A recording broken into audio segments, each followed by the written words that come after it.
It's your buddy back again with another exciting fanfic, which is what if Naruto gave up on Sakura just after joining Team 7 Part 2. If you enjoy this story, make sure to hit that like button and subscribe to the channel for more fanfics like this. Now, let's dive right into the fanfic. All she could do was bear it all. But damned if she would let these bastards see how much it affects her. While Anko didn't seem to be affected by the men's insults, Naruto could easily see through her mask. He placed a hand on Anko's shoulder, catching the woman's attention. He looked into the woman's brown eyes and gave her a sad smile. For a brief moment, he let his own mask drop. The woman gasped softly, seeing his eyes full of pain and sadness.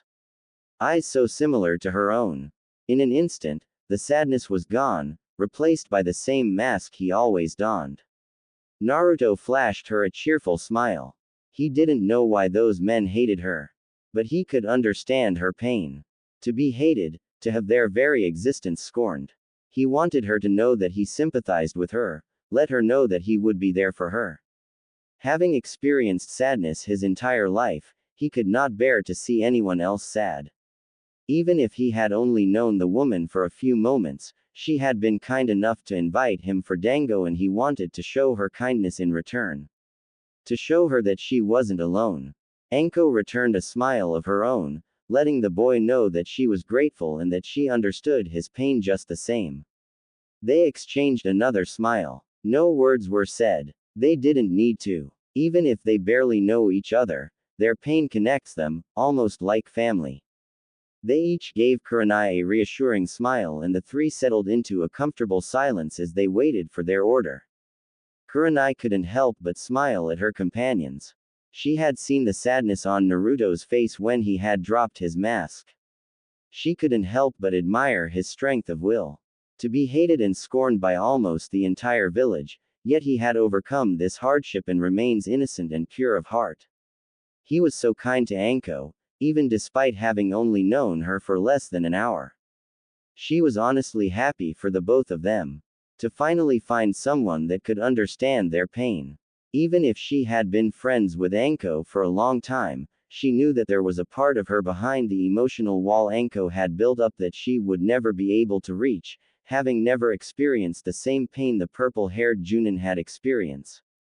She hoped that Naruto could help Anko finally get on the road to healing. Not only for Anko, but for both of their sakes. For an entire month, Naruto would train with Kurenai in Genjutsu at least twice a week. They would always end up going to dinner together, as for some reason they could never be bothered to cook for themselves after their training sessions together. Even when not training, they could often be found together, mostly along with Anko.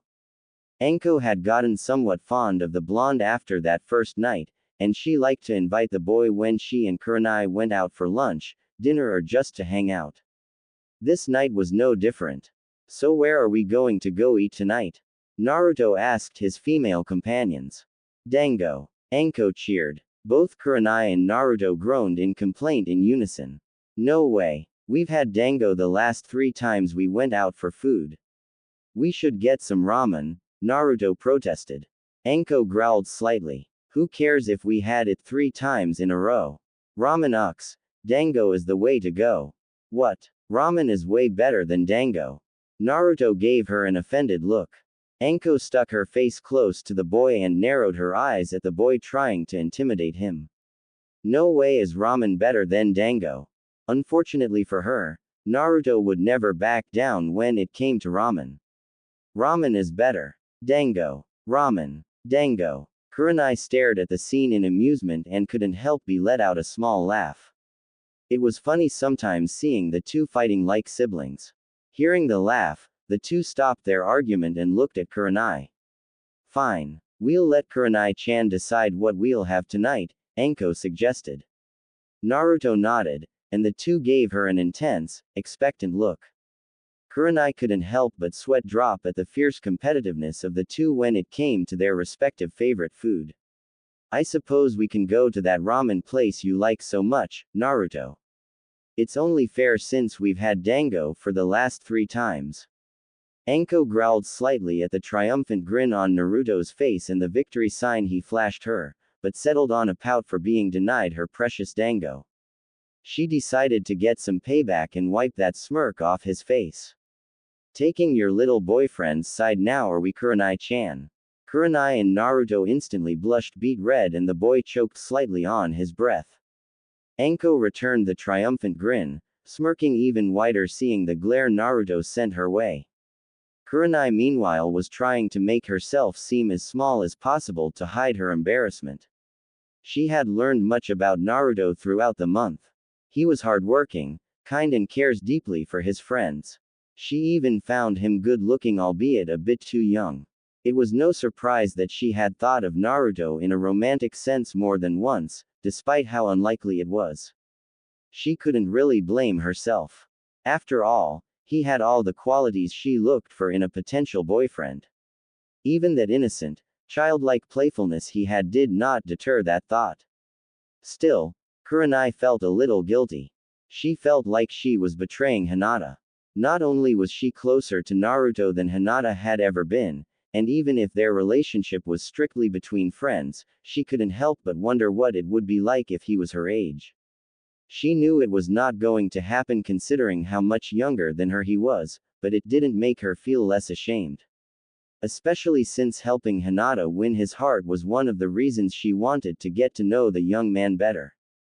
And rather than making progress in that respect, here she was fantasizing about him being all grown up. When the three arrived at the Ichiraku ramen stand, they sat down with Kurenai and Anko on each side of Naruto.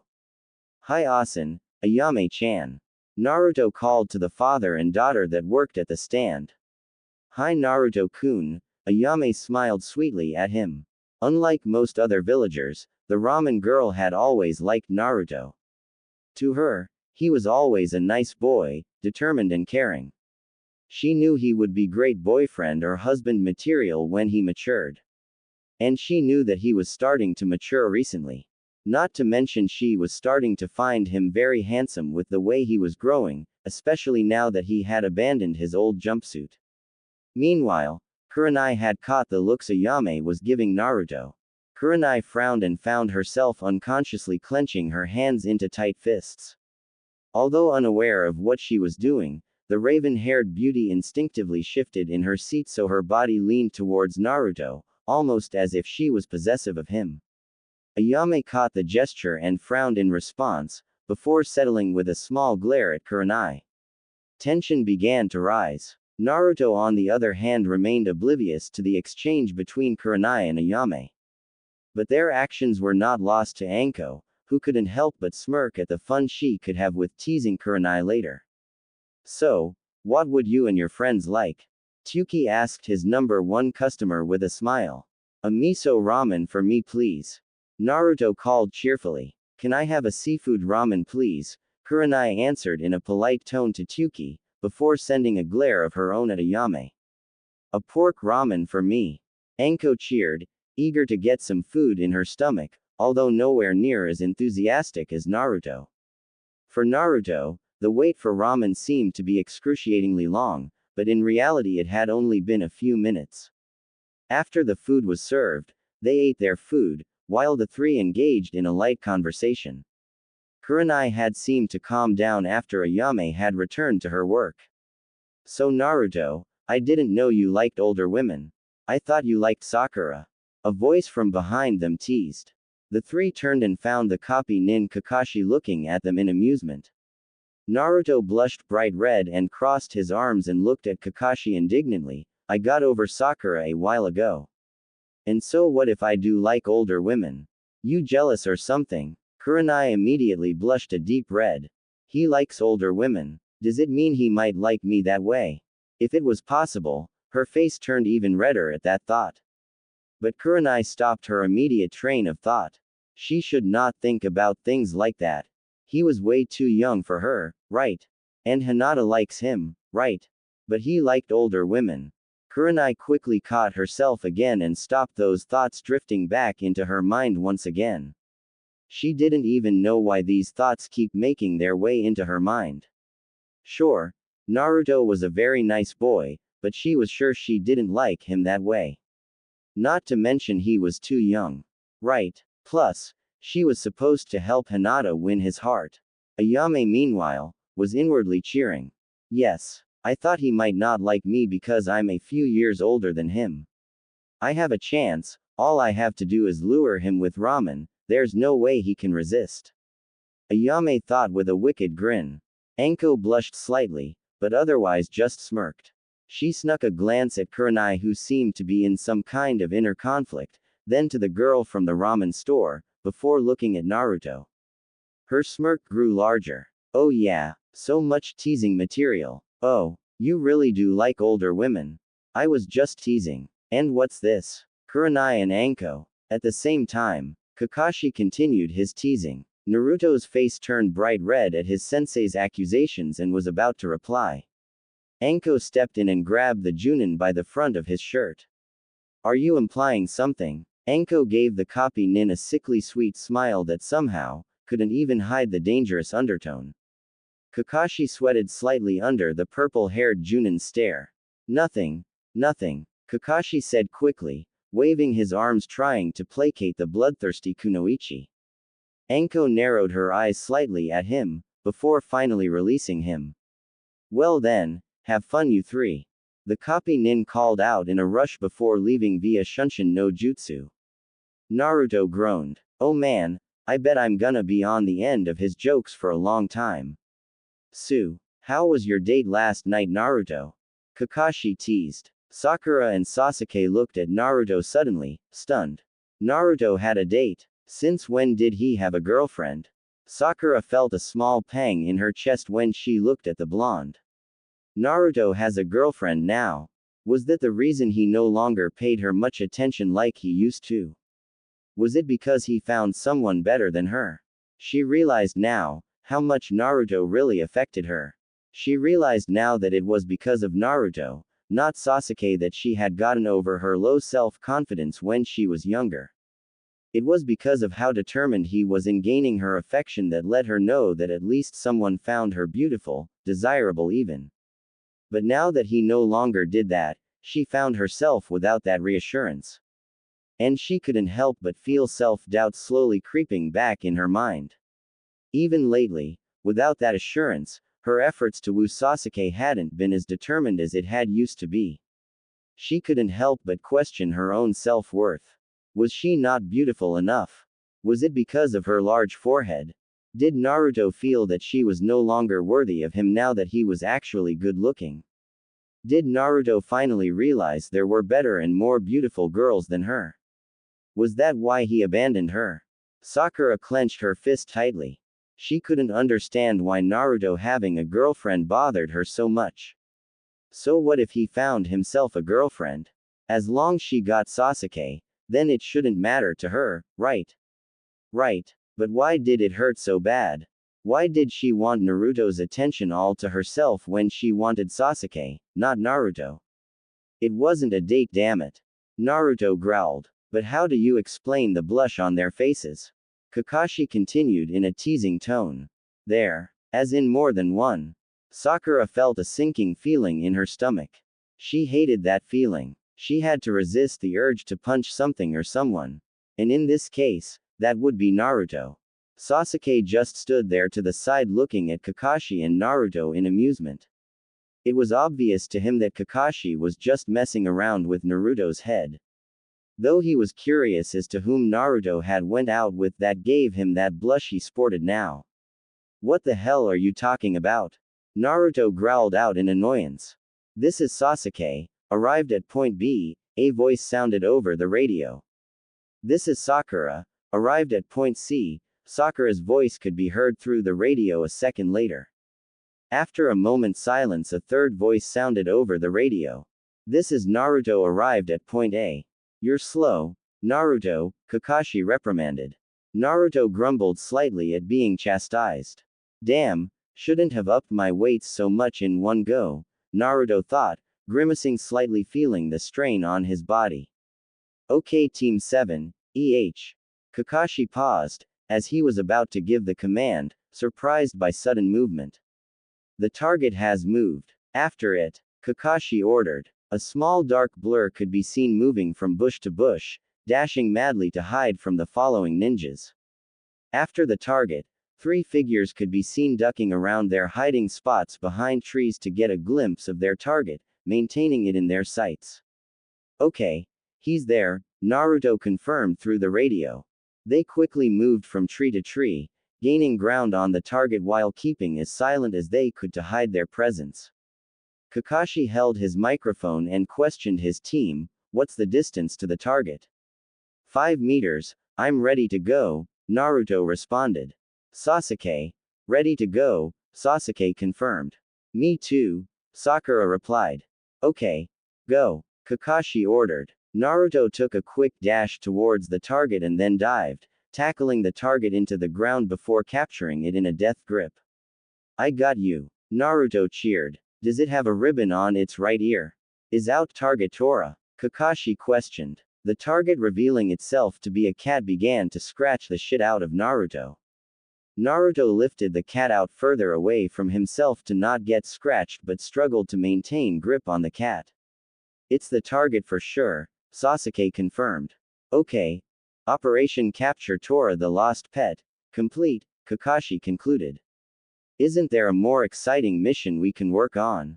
2 massively loud voices could be heard from Kakashi's earphone, causing the Junin to fall on his SS. Oh, my cute Tora-chan. I was so worried about you. The Fire Lord's wife, Madame Shijimi Death hugged the cat while rubbing her face against the poor cat. Tora's eyes bulged out of their sockets, struggling to breathe from the tightness of the hug. Tears could be seen leaking from the cat's eyes. Naruto smirked at the cat's discomfort. That cat's getting what he deserves. No wonder why he ran away. Sakura quipped. After the woman paid for the mission and left, the Hokage cleared his throat to get the team's attention. Now then, Kakashi's Unit 7's next mission is. The Hokage read from a piece of paper while smoking from his pipe. Babysitting Yoju-sama's boys, grocery shopping at the neighboring town, help dig up potatoes at. No, Naruto demanded. No thanks. I want more exciting missions. Choose something else. There's some truth to that, Sasuke thought, also wanting better missions to improve his skills. Sakura just rolled her eyes. Kakashi just sighed, having seen this coming for a long time. D-ranked missions are, after all, the bane of a ninja's career. Iruka slammed his hands onto the table. Idiot. You're still a rookie ninja. Everyone needs to start with easy missions to gain experience. But we've only been doing dumb missions lately, Naruto argued. Kakashi slammed a fist into the top of Naruto's head, knocking him to the ground. Naruto. It looks like I need to explain to you what missions are, the Hokage lectured. Listen, a lot of clients come to this village every day. They request things from babysitting to assassinations. These requests are separated into A, B, C or D rank according to difficulty. We hire officials, assign the missions to appropriate ranking ninja with appropriate abilities. You have all become genin recently, so D-ranked missions are the best for you. The Hokage unrolled the list of D-ranked missions before looking at Team 7. I had tonkatsu ramen yesterday, so I'm going to eat a miso ramen today, Naruto mumbled to himself, looking away from the Hokage, deliberately trying to piss the leader of the village off and doing a damn good job at it. Listen, the Hokage roared. I'm sorry, Kakashi sheepishly apologized as he had also tuned out the Hokage's boring lecture. Look, Gigi, we've been doing D-ranked missions for a couple of months now. Our teamwork is high enough for a higher level mission. We're wasting out talents and effort doing these chores. Unlike Team 8 that specializes in stealth and reconnaissance, and Team 10 in infiltration and assassination. We, Team 7, are a combat specialist team. With Sakura providing long-range and genjutsu support while me and Sasuke engage close range with ninjutsu and taijutsu. We're never gonna get better if we don't get to at least fight some bandits, and definitely not by catching cats or buying groceries, Naruto argued. Everyone looked at Naruto in wonder. Since when did he get so mature? And when had he gotten so smart? And how did he know what the team specialized in? Sarutobi looked at Naruto proudly. He was happy to see him mature so much in the last few months since he had become genin. He was glad the boy's true talent were finally beginning to show through. The Hokage laughed lightly. C-ranked missions were generally fairly low risk anyways. It wouldn't hurt for them to gain some experience. Naruto had been right. A combat team cannot gain experience in their field without some experience in real combat. Alright, I will allow you a C-ranked mission. It's an escort mission, Sarutobi informed the team. Can you please come in now?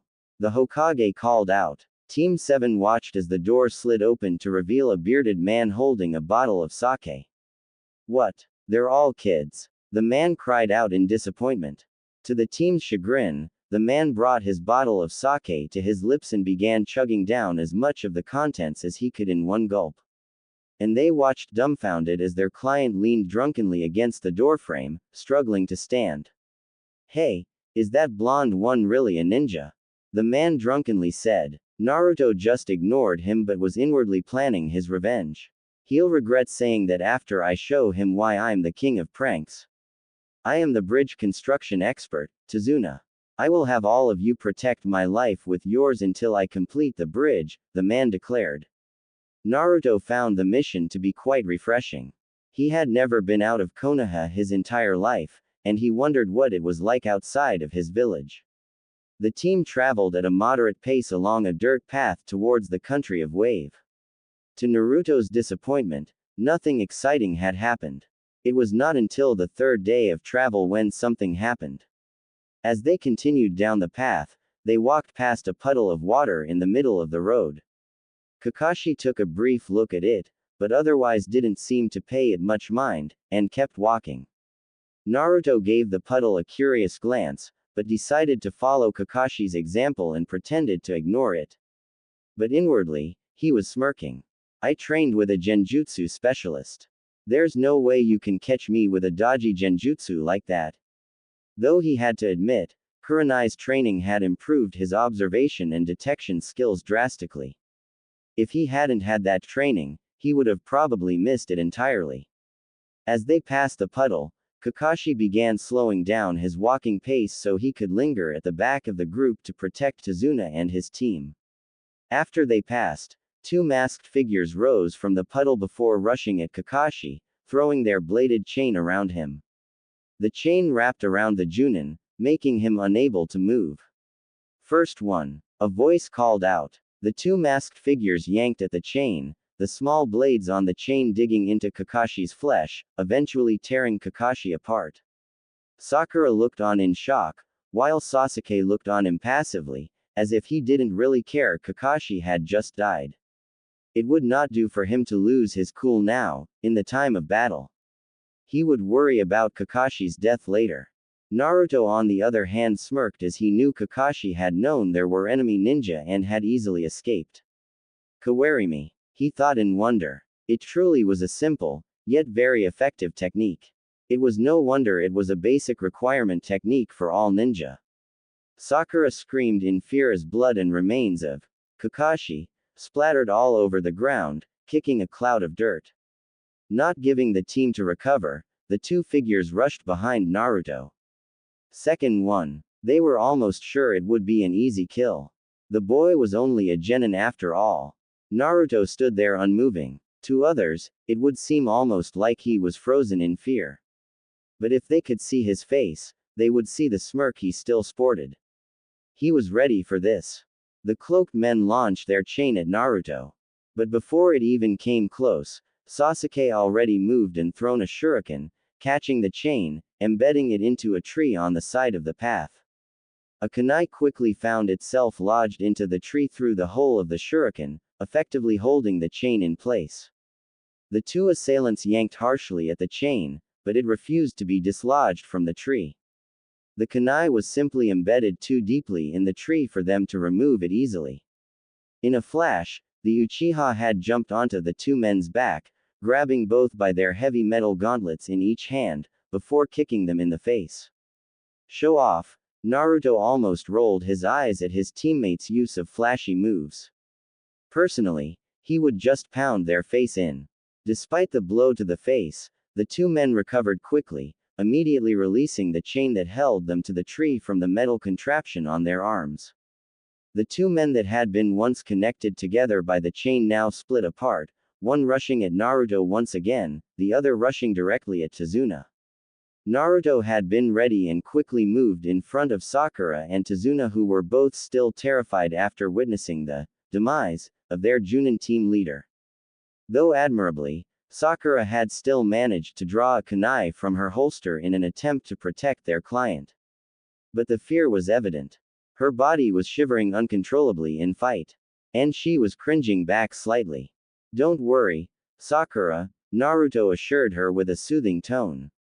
Sakura relaxed her tense body slightly. The image of her dying a gruesome death like Kakashi had was temporarily replaced by a safe and warm feeling triggered by Naruto's assuring tone. But her fear rose once again as she watched the two men close in on them. Her body froze once again, too frightened to even think to dodge or block. A soft popping noise came from behind them, making Sakura and Tazuna almost die from heart attack.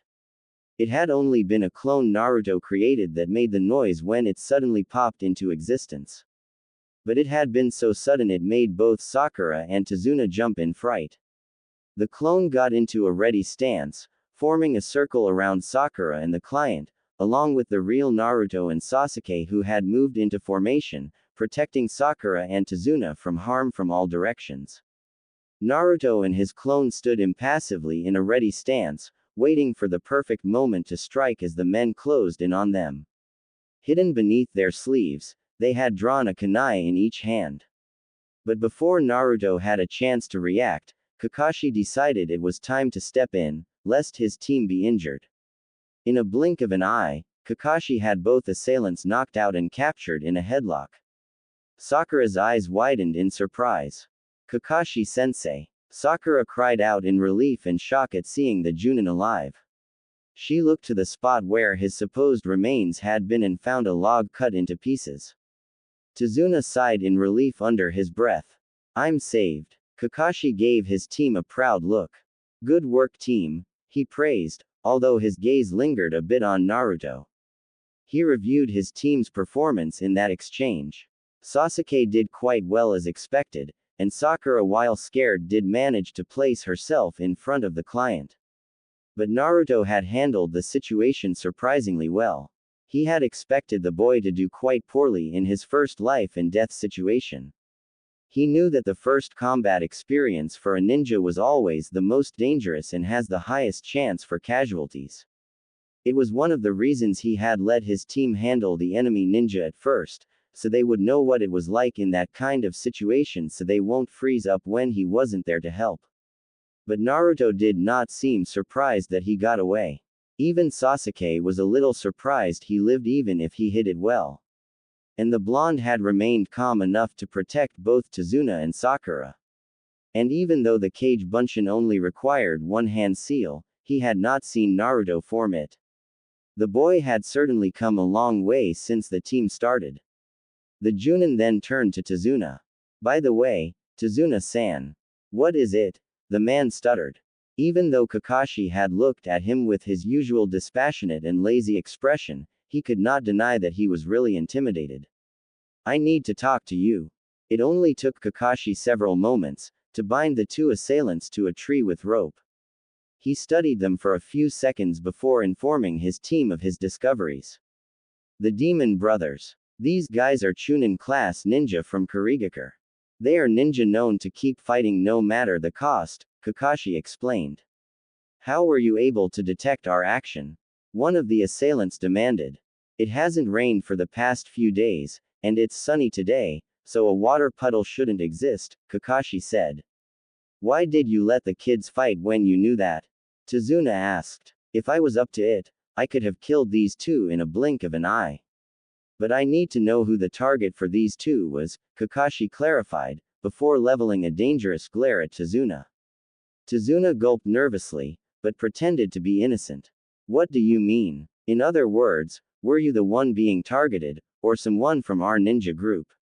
We have not heard anything about you being targeted by ninja." Your request was to protect you from armed groups like gangs and robbers. If ninja were our enemy, this mission would have been an expensive B rank. It looks like you have your reasons, but it only makes it troublesome for us if you lie in your request details. This mission is out of our league. Let's just quit, Sakura finally said, sounding more than a little scared. No, Naruto stated firmly. We asked for a C-ranked mission. We can't give up now. And I'd rather continue than go back to catching cats. Sasuke agreed, having no desire to return to D-ranked missions. Plus, he easily handled these so-called Chunin-level ninjas. Sure, the next time will likely be stronger ninja, but that's what he wanted. He wanted to test his strength against strong opponents so he would know how far he was from Itachi's level. Seeing both of her teammates refusing to back down, Sakura relented. She looked at her teammates in amazement. Both of them were so confident and strong. Sasuke was his usual cool self, but she had honestly thought Naruto would have panicked just as much as she had when they had watched Kakashi get killed. And she couldn't describe it. But she felt warm and safe when Naruto reassured her with his words. He was so calm and composed even in that situation. A thought crossed her mind. Was this really Naruto? The same boy that failed the Genin test 3 times? The mist is so thick, I can't see what's ahead, Sakura commented as she fidgeted slightly while sitting on the boat. The attack by the mist Chunin earlier made her nervous. We should be able to see the bridge soon. If we move along the side of the bridge, we'll be at the country of Wave, the person rowing the boat said in a hushed tone. When they got closer, they were finally able to see the bridge. The sight of the bridge made Naruto stare in awe. Having never been out of Konoha in his life, he had never seen a bridge anywhere near as big as this one. It's huge, he thought. Tazuna-san, before the boat gets to the pier, there's something I need to ask you, Kakashi began, deciding it was time to find out the secret Tazuna seemed to be hiding. I need to know the identity of the ones who are after you. And the reason they are after you. Or we can call the mission off when we get ashore. Tazuna stayed silent for a few moments before finally speaking, realizing that it was inevitable that he had to reveal the truth if he still wanted their protection. As you said, this mission is most likely out of your job description. There's an extremely terrible man after my life. An extremely terrible man? Kakashi asked in a curious tone. Yes, Tazuna confirmed. Who is it? Kakashi inquired calmly. You should have at least heard of the name of the marine transport billionaire, Gato, Tazuna revealed. Gato. The one from Gato Company. He's one of the richest men in this world, Kakashi said, a little surprised that such a man would be involved in this. Yes, he is the president of the Marine Transportation Company on the outside, but underneath, he uses gangs and ninja to smuggle drugs and illegal goods. He also does nasty jobs like takeovers of other companies and countries. A year ago, he set his sights on the country of Wave. He entered this country using violence and wealth as his shield and quickly took over the island's sea traffic and transportation. On an island like the country of Wave, controlling the sea means ruling over the wealth, politics and the people. And the one thing that Gato is afraid of is the completion of the bridge that has been under construction for quite some time. I see, so you as the one building the bridge became an obstacle to him, Sakura summarized. Then those ninja were sent by Gato. Sasuke summed up. But I don't understand. He's a dangerous man that uses ninjas. Why did you hide that fact when you came to us? Kakashi inquired. Nami no Kuni is a really poor country. Even the daimyo don't have much money. We don't have the money to request for an expensive B-ranked mission or above. If you quit the mission after I land, I'll be killed for sure, Tazuna explained his situation.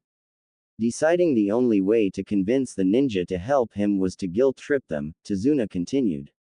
But there's no need for you to blame yourselves.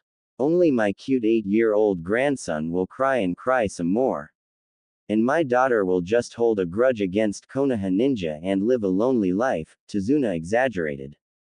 But it's not your fault. Team 7 looked at each other slightly ashamed that they had considered abandoning the old man. Kakashi scratched his Hitai-8 with a finger in contemplation before deciding the team's course of action. I guess it can't be helped, we will continue escorting you. That's good to hear, Tazuna said with hope in his eyes. We're almost there, Tazuna, looks like we haven't been noticed yet. The rower said. Thanks, Tazuna replied gratefully and relieved there had not been any more incidents, yet. As they got off the boat, the feeling of danger increased. And the team became more nervous. The next time they attack, they will send Junin level ninja instead of Chunin level. Oh well, Kakashi contemplated while heightening his guard. He was annoyed at being given such a troublesome mission. As they walked, Naruto began to get the feeling they were being watched and tightened his guard. He extended his senses trying to find the one spying on them. There. In one motion, Naruto drew and then threw the kunai into a bush, at the presence he had sensed. His teammates and Tazuna jumped slightly, startled by his sudden action. Kakashi on the other hand had also noticed the presence. What are you doing, Naruto? Are you trying to scare us? Sakura screamed at him. Naruto ignored her complaints and slowly and cautiously approached the bush. Sakura felt a little disappointed that Naruto completely ignored her, not even sparing her a glance. Behind the bush revealed a white rabbit that was almost nailed to the tree behind the bush. Naruto, look what you've done. Sakura berated the blonde for almost killing such a cute little creature. Naruto ignored Sakura's berating and frowned looking at the rabbit. A rabbit shouldn't have triggered my senses. And at this range I shouldn't have missed hitting it with my kunai. That means it was likely used for Kawarimi. Whoever it is, they are no amateur, and they've come prepared. Kakashi was having similar thoughts. That was a snow rabbit. But they only have white fur during winter when the days are short. That means it was raised inside a place without sun specifically for the replacement technique. Kakashi snuck a glance at his team.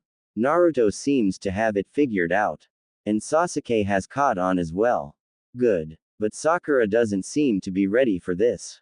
He focused his senses to search the area, while keeping up his lazy appearance making him seem like he was unaware. A faint presence prickled his senses. So one have come already. Up above the team in the trees, a figure watched. I see. Ninja at the level of the demon brothers can't handle this. That is Konoha's copy ninja. Sharingan no Kakashi. The small twitch in his facial muscles reveals that he was grinning, eager to fight the famed Konoha nin. His muscles tensed, then grasped the hilt of his sword over his right shoulder and moved to attack. Kakashi's danger signal suddenly went blaring. A whistle through the air lets him know a projectile weapon was thrown at them. And from the speed and sound, a very large weapon was heading their way. Everyone, duck! A massive Zanbeitu-type sword came flying at the group from the trees above. Kakashi acted quickly and tackled Tazuna to the floor, hoping his team would react in time to dodge. The members of Team 7 dove to the floor at Kakashi's instruction, narrowly being missed by the sword by mere centimeters. The sword flew past them and was embedded into a tree 20 feet behind them. By the time they recovered, a figure stood upon the handle of the Zanbeitu, looking down upon them from the elevate position of the sword. The man was shirtless and masked and wore a mist Hitai-8 on his head. Naruto stared warily at the man who now stared down upon them as if they were his prey. That look alone puts him on edge.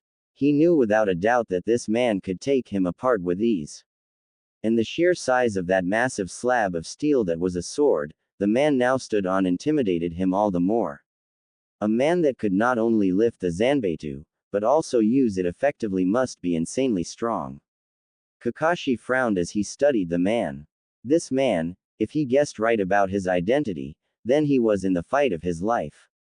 He swore to himself. His team was not ready for a confrontation with this kind of opponent. The gray-haired man tensed his body preparing for battle. If he were by himself, then it wouldn't be a problem. But with his team, you are Momochi Zabuza, the Nukenin from the hidden village of the mist. Kakashi spoke to the Nukenin in a carefree and unworried tone, unwilling to show any weakness to the enemy.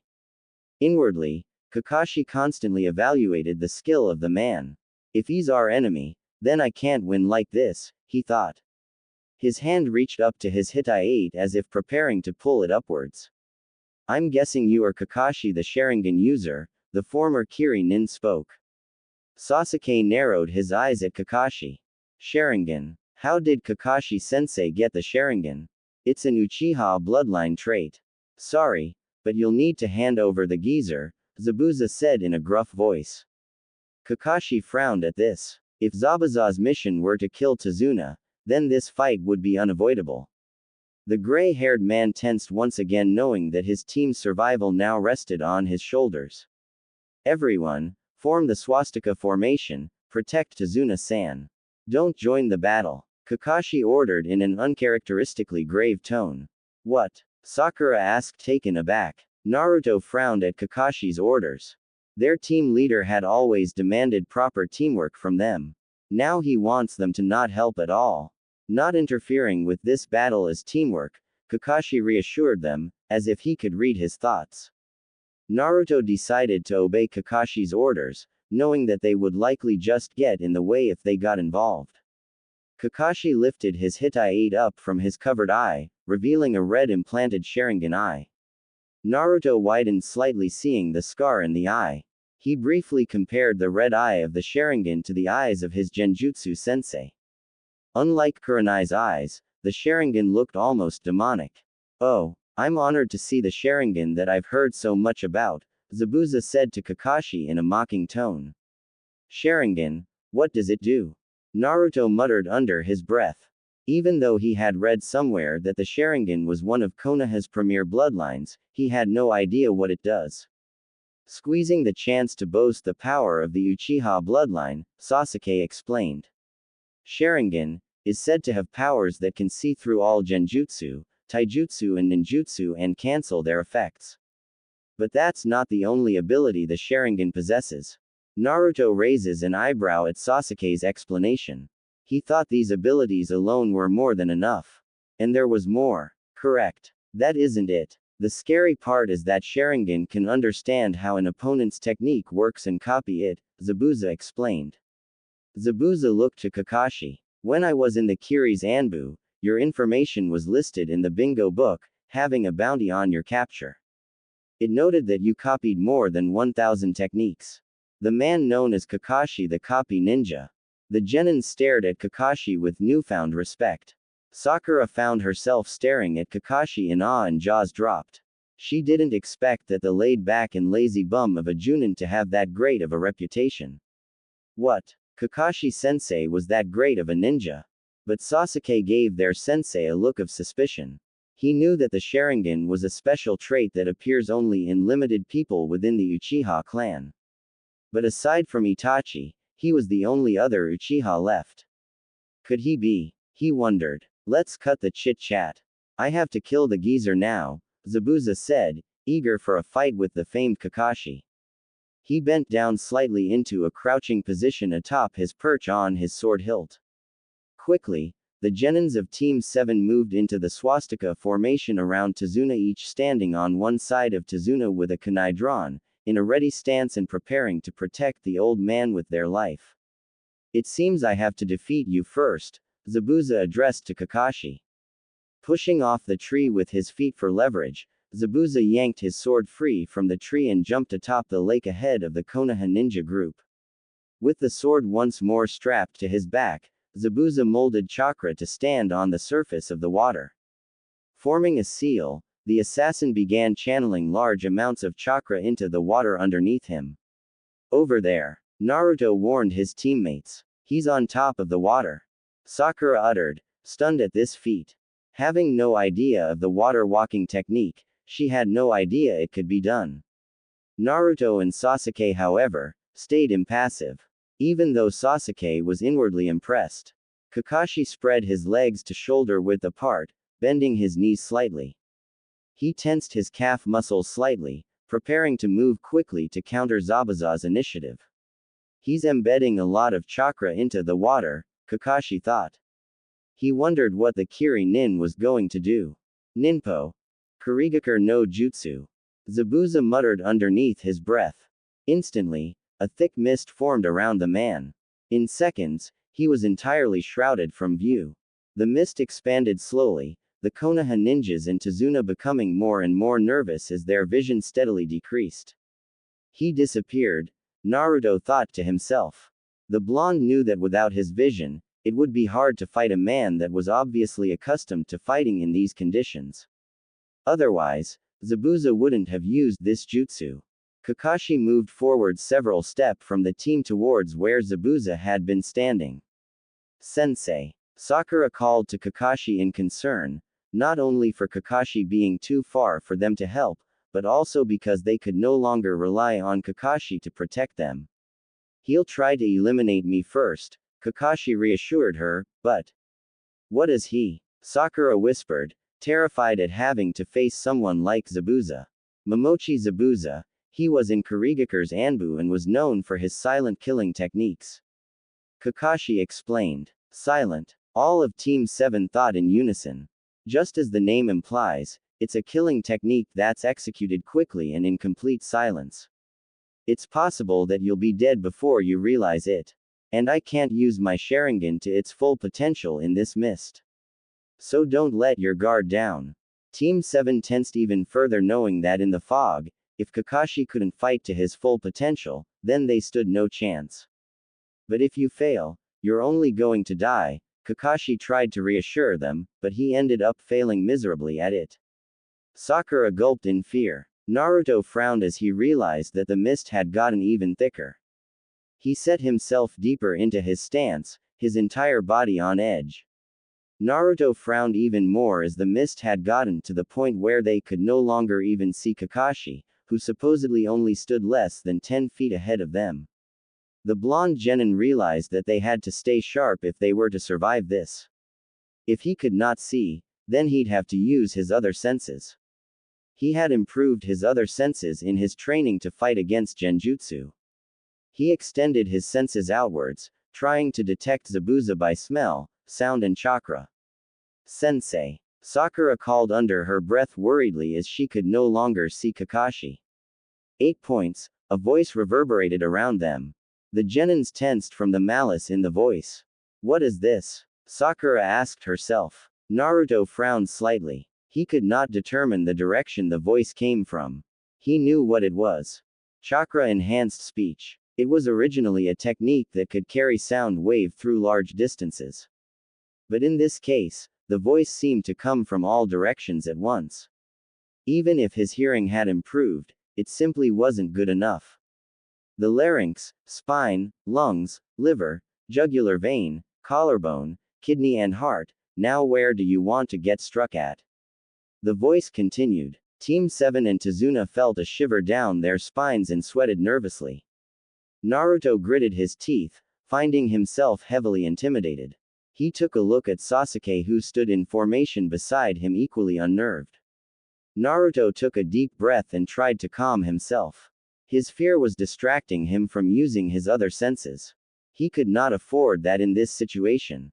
He forcibly suppressed his fear and his hand tightened its grip on his kunai to stop his shaking. Several feet away from them, Kakashi formed a seal and released large amounts of chakra from his body.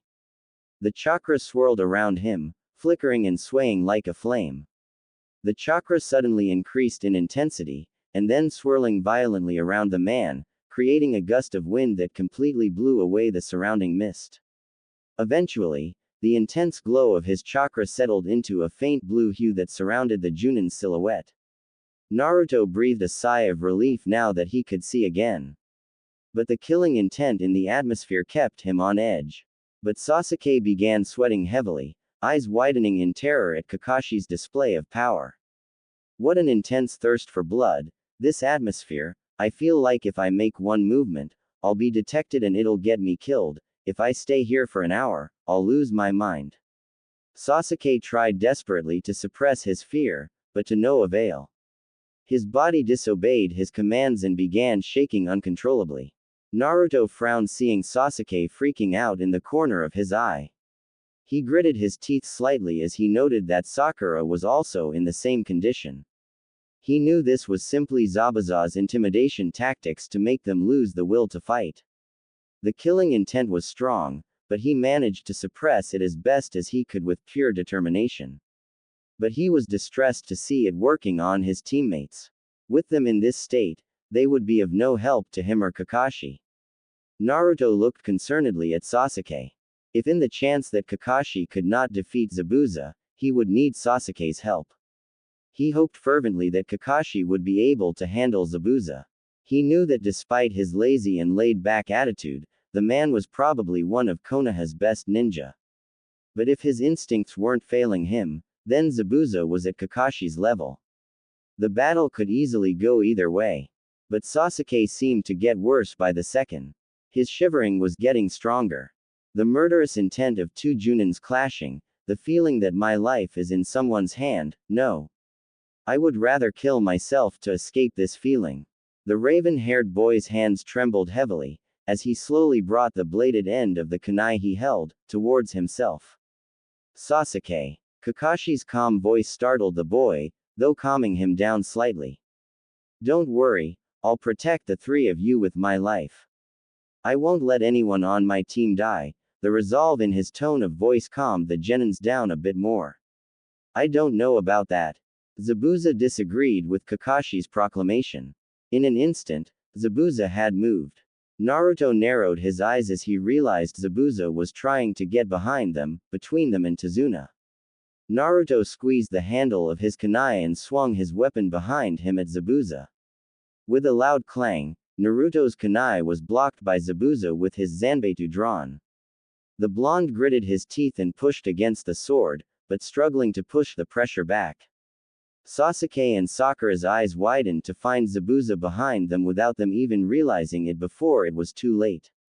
And their eyes widened even more as Naruto was doing his best to hold back Zabuza.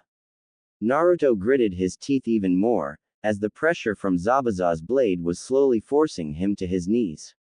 But suddenly, Naruto found the pressure gone.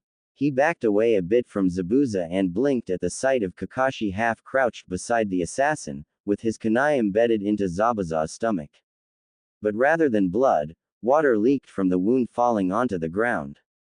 Before either Naruto or Kakashi could react to the fact that it had been a clone, the real Zabuza had moved behind Kakashi, while the fake exploded into a mass of water.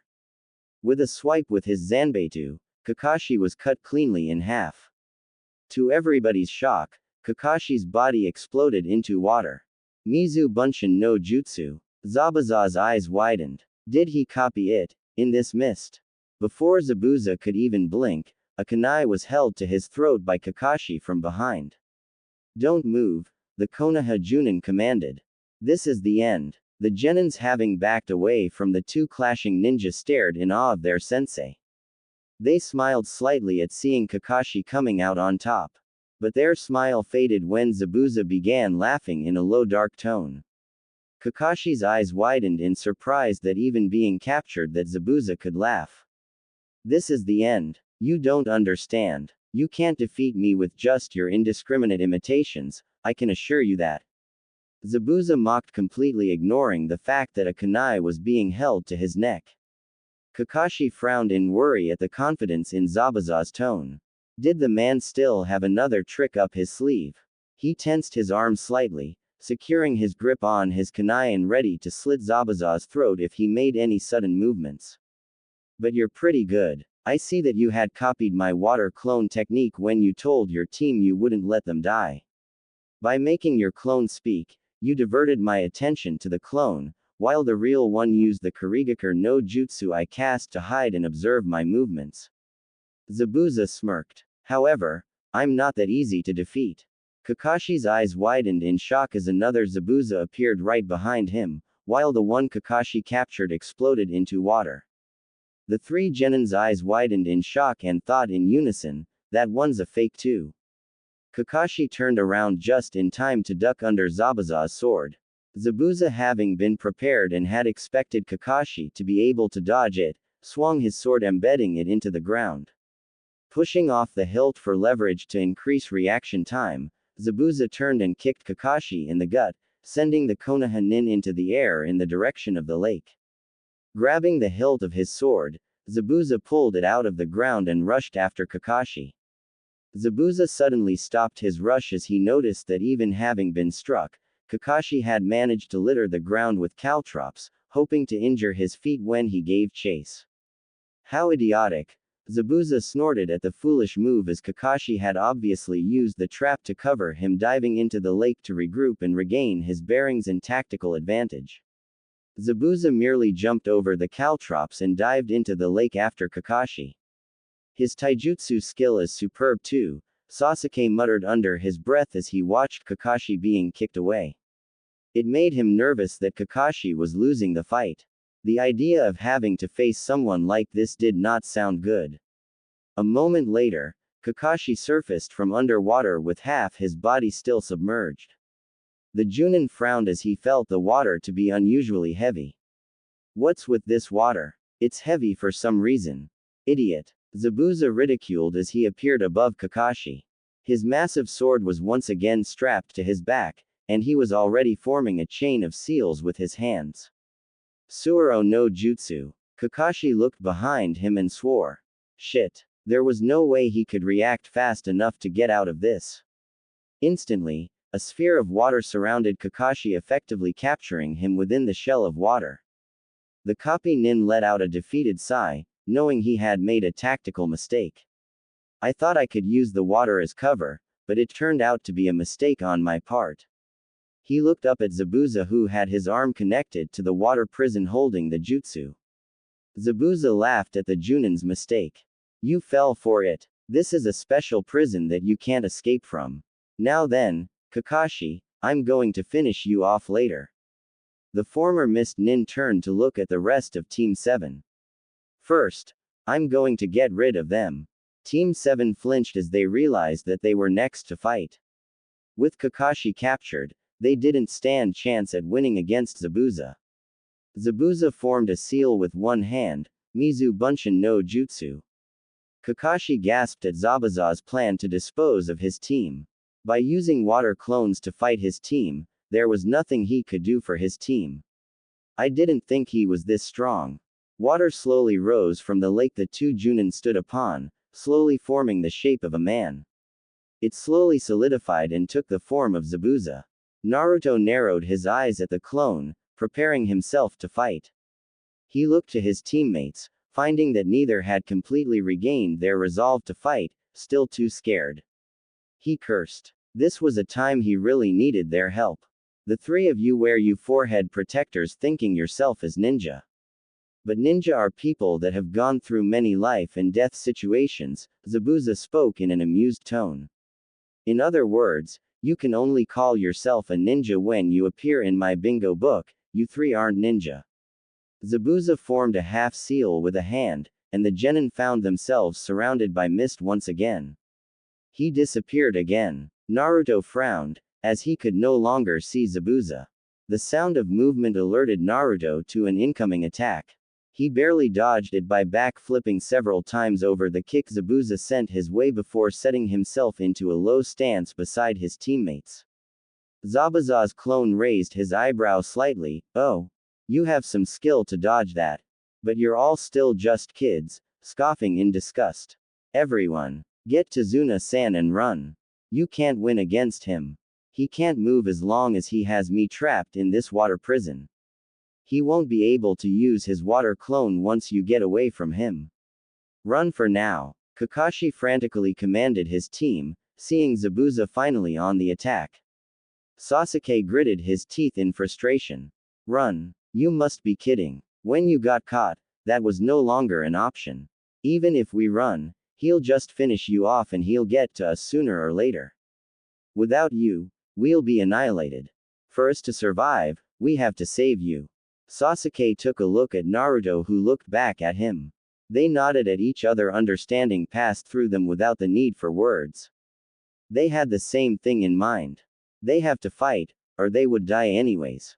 The only way to survive this was to free Kakashi.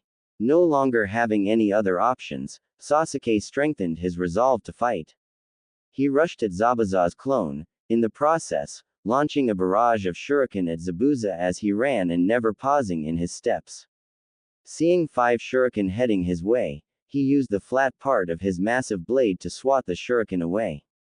Sasuke took advantage of Zabuza's momentary loss of vision due to the massive sword blocking his view, jumped into the air and cocking both fists back above his head for an overhead hammer strike. Zabuza, although did not see him jump, quickly realized he was in the air. The former Kiri nin easily grabbed him out of the air by the neck, choking him, before tossing him back like 20 feet like a rag doll. Sasuke slid along the ground, kicking up a cloud of dirt. He breathed heavily and rubbed his throat, trying to ease the pain from being choked. He climbed to his feet slowly before deciding that they needed a plan to free Kakashi. Sasuke-kun! Sakura cried out frantically, seeing Sasuke so easily defeated. Naruto narrowed his eyes as he watched Sasuke being toyed with. That man was strong and fast. But, from what he had observed, even though Zabuza's clone had barely moved when Sasuke attacked, he seemed to react to Sasuke's attack much slower than he had expected. That probably meant the water clone was unlike his shadow clone, being weaker than the original in all aspects. If that were the case, then they would be able to defeat the clone if they worked together. Once they defeated the clone, they have one attempt to release Kakashi. If they failed, Zabuza will make a lot more clones in one go the next time. They needed a plan. After a moment, Naruto smirked. Hey, no brows. Put this into your bingo book. The man who will become the Hokage one day. The Konoha ninja, Uzumaki Naruto, he stated confidently. Sakura, protect Tazuna-san. Sasuke, I have a plan. Naruto took command, speaking without turning to look at his teammates, keeping his eyes on Zabuza's clone at all times. He pulled out a Fuma shuriken from his backpack before dropping the pack to the ground. The pack will only get in the way in the fight. He slowly unfolded the Fuma shuriken and prepared to fight. He came up with a plan in this situation. Sasuke's eyes widened slightly. I can't believe you want to work as a team, Sasuke said in disbelief. Sakura stared wide-eyed, mouth gaping in awe. What is this feeling? Is this really Naruto? He didn't seem even a bit scared. And he looked so confident. Had he always been this strong? Did she underestimate him that much? And that smirk, when did he get so *XY? Well then, let's go wild. Naruto roared. Zabuza chuckled slightly. You seem to be confident, but do you even have a chance for victory? Kakashi was worried as his team was planning to try to rescue him. This isn't good. What are you all doing? I told you to run. The outcome of this battle was decided the moment I was captured. Run. Our mission is to protect Tazuna-san. Did you forget that? Kakashi cried out to the team, desperately trying to get them not to risk their lives. He didn't want them to die. It was technically sound advice in this situation. But the team were reluctant to leave Kakashi to his death. Naruto had taken their sensei's words to heart. Those who abandon friends and comrades are worse than trash. Oh San. Naruto spoke questioningly to Tazuna, who now looked down at the ground in shame for causing their predicament. Don't worry, I caused all of this in the first place. Sorry everyone. Fight as much as you want, he declared. Sasuke smirked. If that's how it's going to be. Are you ready? Naruto grinned at Sasuke, his blood boiling at the thought of a real battle. He got a small grin in return. Zabuza's clone laughed. You sure don't learn, do you? Still pretending to be ninja. When I was your age, my hands were already soaked in blood. Team 7 gasped, backing up slightly in shock. Kakashi gasped. The demon Zabuza. Oh, it looks like you've heard of me. Zabuza said arrogantly. A long time ago, the village of the mist was known as the village of the bloody mist. In that village, there was an obstacle that existed to become a ninja, Kakashi narrated. So you also know about the final test there. Final test? What is it? Naruto asked, trying to remain impassive. Zabuza chuckled. Students have to kill each other. Students were separated into groups of 2. Friends that have helped each other, shared their dreams and competed together. And forced to fight, to the death.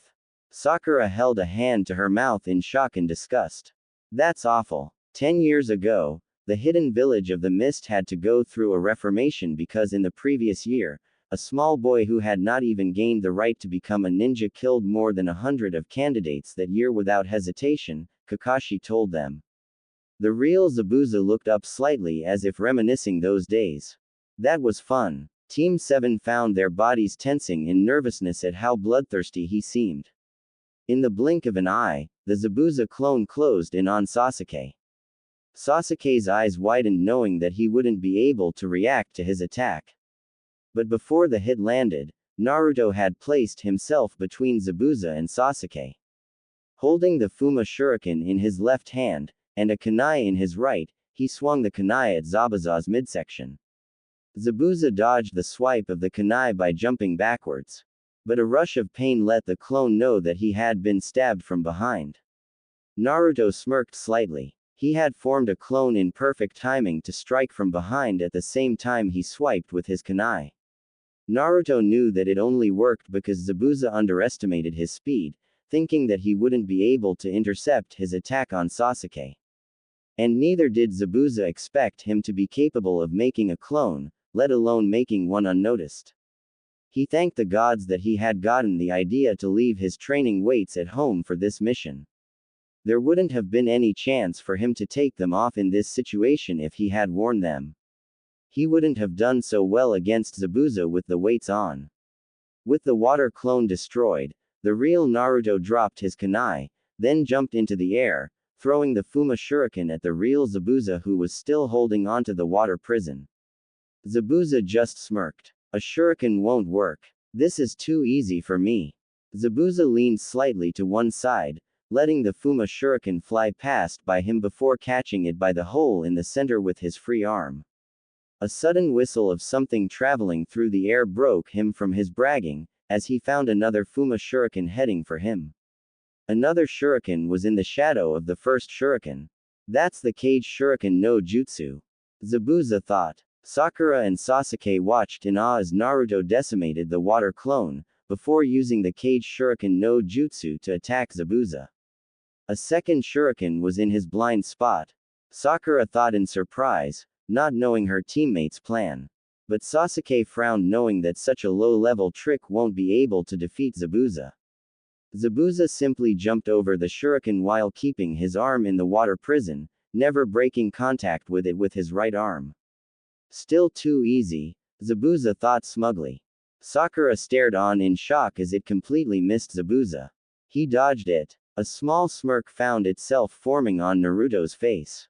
Suddenly, the Fuma Shuriken that flew past Zabuza turned into Naruto, in a cloud of smoke. Everyone's eyes widened, but none more so than Zabuza. The transformed Naruto roared, "Now!" and threw a kunai at Zabuza from behind. Zabuza, knowing that he had underestimated these genin, knew he had to release the prison. But the real Naruto, taking advantage of a distracted Zabuza, used the Shunshin no Jutsu to get in close, disappearing and reappearing right in front of the man. Naruto gave the silent assassin a hard punch to the chest, launching him backwards, breaking the prison in the process and directly into the path of the kunai. Zabuza's eyes widened even further as he realized that he couldn't dodge the kunai and was too disoriented from the punch to catch it. All he could do was raise his arm to shield himself. Zabuza roared in pain as the blade pierced and embedding it into his arm. But before he had time to recover, a voice shocked the hell out of him. Kaden. Gukakyu no Jutsu. Zabuza watched as the Naruto clone that had been disguised as a shuriken, and then thrown the kunai, was now standing atop the lake. Catching the Naruto clone making the last of the set of seals, and then a fireball heading his way, Zabuza quickly dropped the Fuma Shuriken he still held in his left hand and dived frantically out of the way. Zabuza breathed heavily, barely escaping from the Kaden Jutsu. Seeing as Naruto didn't press the attack, he took the time to pull the kunai out of his arm.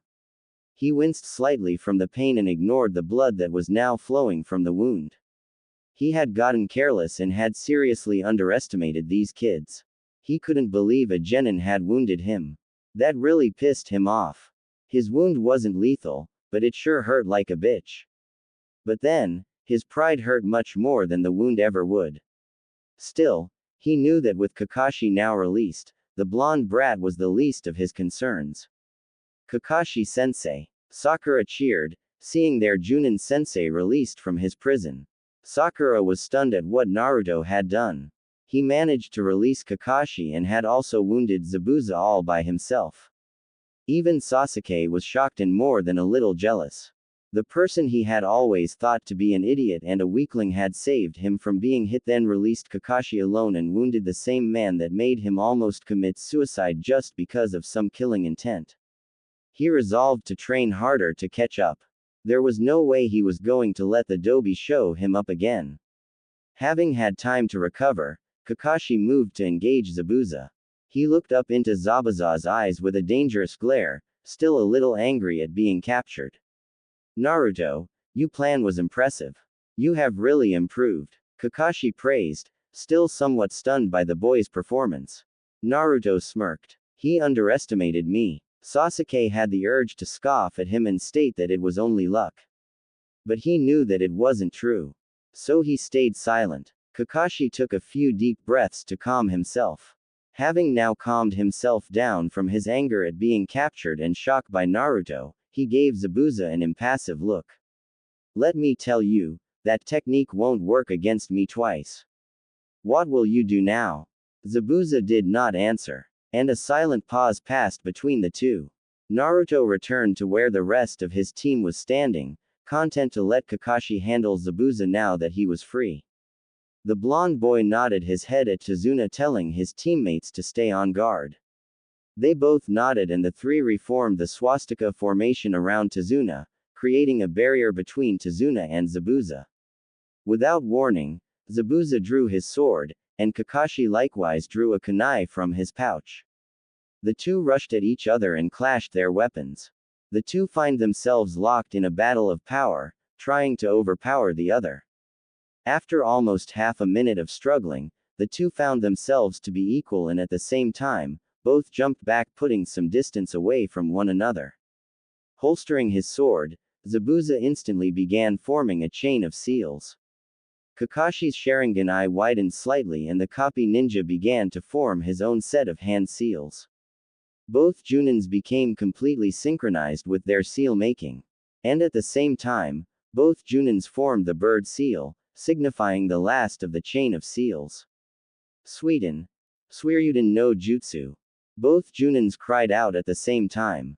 Two dragons made from water rose out from the lake they were standing on and circled each other in the air, fighting for dominance. As the two water dragons were clashing, the power from the jutsu created waves in the lake, which rushed towards the Genins and Tazuna. The group struggled a bit to maintain their balance as they tried to not to be pushed away by the waves or being pulled back into the lake. He formed that many seals in just a few seconds, and copied them perfectly. Sasuke watched Kakashi in awe of the power of the Sharingan. The two dragons eventually cancelled each other out, causing them both to explode into a mass of water directly over Zabuza and Kakashi.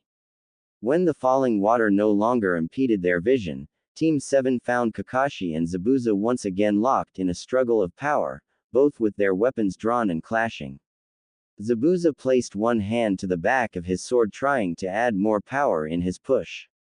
But Kakashi did not even budge. Something's weird, what's going on? The Sharingan is supposed to allow the user to memorize and copy an opponent's technique. But how can he execute the jutsu at the same time, Zabuza thought. While the two Junins continued to fight, a figure stood unnoticed in a nearby tree watching the battle from above. As if planned, both Kakashi and Zabuza once again put some distance between each other. Zabuza placed his sword on his back and the two Junins circled each other warily, trying to find a weakness in the other. When Zabuza formed a seal preparing to cast on jutsu, he was shocked to see that Kakashi was perfectly synchronized with himself. He's moving just like him. And with such perfect timing. Tazuna commented from the sidelines. This guy, my movement is being perfectly, Zabuza thought. Predicted by him, Kakashi finished his thoughts for him. What? He read what I was going to say in my mind. Zabuza thought, a little freaked out. Zabuza, finding that his movements were being copied, formed another different seal to test Kakashi's reaction, but was once again copied. Damn it. This guy has such unpleasant eyes, right? Kakashi interrupted the assassin's thoughts, once again angering him even further.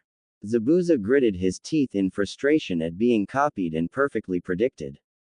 He eventually scoffed. What you're doing is just copying. Nothing original. You can't beat me, you monkey. You can't beat me, you monkey.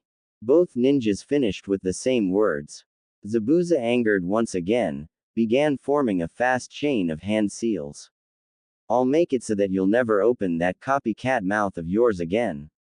But before he finished the seals, a figure suddenly appeared next to Kakashi, revealing to be himself. That can't be Genjutsu. Zabuza thought to himself in shock. Sweden. Daibakufu no Jutsu. Kakashi called out. Having not yet finished his seals, Zabuza cried out in shock. What? A massive tornado of water rushed at Zabuza, pushing him underwater, spiraling backwards. I was the one who tried to execute the technique, but I couldn't keep up with him.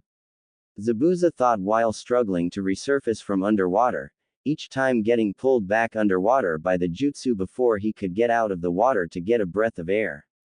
Zabuza screamed in pain as he was sent crashing through several trees before collapsing against another tree, the water washing away. Several kunai then flew at Zabuza, hitting each of his limbs, making sure he could not run away. Zabuza roared in pain, before leaning against the tree behind him, breathing heavily. This is the end, Kakashi said to him from above on a tree branch.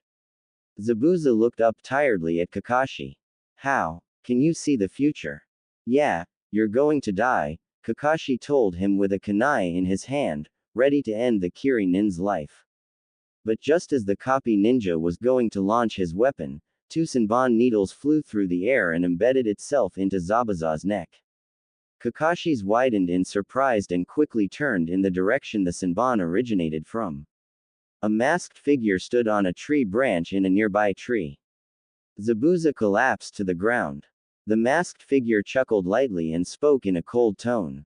It's true. He did die. Kakashi jumped off the tree and crouched down next to Zabuza's body. The Junin lifted his fingers to the neck to check the Kiri Nukenen's pulse. Finding none, he confirmed the nin's death. He really is dead, Kakashi mumbled to himself before turning his attention to the new arrival. The masked person half bowed to him. Thank you very much. I was looking for a chance to kill Zabuza. That mask, if I remember correctly, you must be a hunter nin from Kurigakure, Kakashi questioned. The masked person lifted his head from the bow. You are very well informed. Yes, I am a member of the ninja unit that hunt missing nin. From his heightened voice, he must not be far from Naruto and the other's age. Yet, he's a hunter nin. He's no ordinary kid. Kakashi eyes the hunter nin warily. Naruto watched the hunter nin with narrowed eyes. He had doubts whether Zabuza really was dead. He had been studying the anatomy and pressure points for a few months now. The spot the Senbon hit shouldn't have killed Zabuza. The nin hit an inch or so off from a vital point. It was possible that the hunter nin was fake, and was Zabuza's accomplice. But Naruto stayed silent. His instincts tell him that this person, although young, was easily as strong as Zabuza. Even if he was right, it was best if they could avoid another fight for now. Seeing no hostility from the hunter nin, Kakashi moved slowly towards his team while keeping an eye on the new arrival. The hunter nin shunshined to Zabuza's body and picked it up over his shoulder. I must go dispose of this corpse. If you'll excuse me. And with that, the hunter nin and Zabuza's body disappeared. Kakashi sighed a breath in relief that the newly arrived Kiri hunter nin was not hostile and covered his Sharingan eye once again with his Hitai-8. Turning to his team, Kakashi commanded the genins that they were to continue the mission. Our mission hasn't ended yet. We need to take Tazuna-san back to his house. The team nodded in understanding. Sorry about that, everyone. Just rest at my house, Tazuna offered cheerfully, relieved at having survived another situation where he could have been killed. All right, let's go, Kakashi ordered, eager to get to their destination so they could rest. Just as he said that, the man collapsed. Naruto yawned tiredly, as he rubbed the moisture from his eyes. He was really starting to curse his own stupidity. It was because of his big mouth and need to show off that landed him the duty of guarding Tazuna while the man worked. Here he was, sitting at the side of the completed portion of the bridge, getting bored out of his mind and desperately trying to stay awake. For someone like him, that lived and breathed excitement, he felt like he was going to die from sheer boredom if he didn't find something to do sometime soon. It had all started when Kakashi had awoken from forced slumber due to a severe case of chakra exhaustion. The Junin immediately afterwards called for a team meeting to discuss their plans concerning the continuation of their mission. During which, Kakashi had also confirmed his own suspicions that the Hunter Nin was possibly a fake. With Kakashi also thinking along the same lines, Naruto was almost sure that the masked ninja was most definitely Zabuza's accomplice. The Junin also pointed out the obvious, which was the fact that they were not yet ready for another confrontation with Zabuza, a confrontation that now looked to be inevitable. Especially with the possibility of the foe Hunter Nin being on Zabuza's side. To prepare them for the impending battle, Kakashi had prepared a training exercise for them. The mention of the tree climbing exercise quickly sent Naruto pouting in disappointment. He had been awfully excited to learn something new, but tree climbing was something he had already mastered some time ago. Though if you ask the blonde himself, he would say it was well worth it, to not learn anything just to see the look on Sasuke's face when he revealed to the rest of the team that he had already mastered the tree climbing training. He regretted not having a camera on hand, when Sakura likewise shown that she had superior chakra control as compared to their raven-haired teammate and managed to get the exercise down after a few tries. The expression on Sasuke's face at that moment was absolutely priceless. Even though the brooding boy tried his best to hide it, he could not fully hide the awkward twitching in his eyes. As Sasuke was a very prideful person in nature, the boy could not accept very well the fact that he was surpassed so obviously by people he always thought of as a fangirl and a dead last that would hold him back.